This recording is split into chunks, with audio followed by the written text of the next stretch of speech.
মানুহটো বহুত ক্ষয় ক্ষতি হৈছে। যিমান দিব লগা আছিল সিমানটো আমি দিব পৰা নাই। যিয়ে হওক অলপ আমাৰ বৰপেটাৰ পৰা আহি কিনে অলপ আলু আৰু চাউল আৰু পানী বা কাপোৰ আৰু এই বাচ্চাৰ বিস্কুটবিলাক অলপ চলপ দিয়া হৈছে। আৰু ক'ৰ পৰা দিলে? এইটো বৰপেটাৰ পৰা দিছোঁ। বৰপেটা কলোনী, এইটো চৰুৱা বাকৰা বুলি কয়।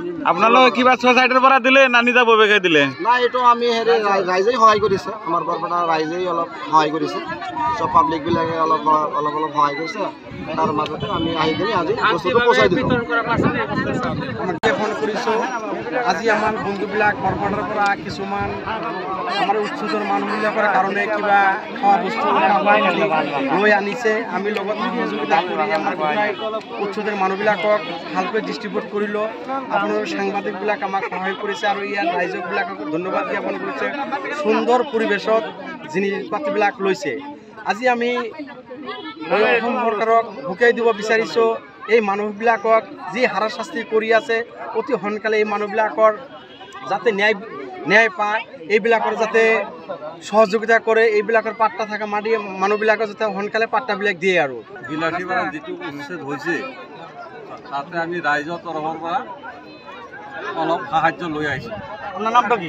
মোৰ নামটো মহম্মদ হাদিউল হক। কিমান মানুহক দিলে? মোটামুটি 300 মানত।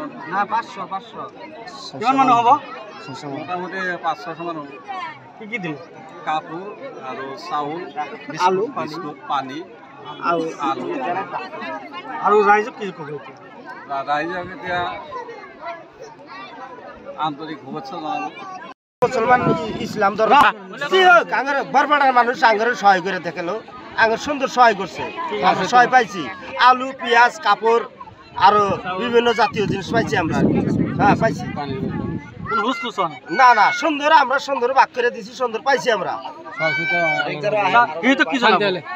তো ধন্যবাদ জানাই আমরা আঙের পেটের জন্য আজকে হ্যাঁ আঙের সহায় করবার নিয়ে গাইছি। আমরা ভাত পাইতেছি না, আপনারা সহায় করবার নিয়ে গাইছেন, আপনাকে ধন্যবাদ জানাই আমরা।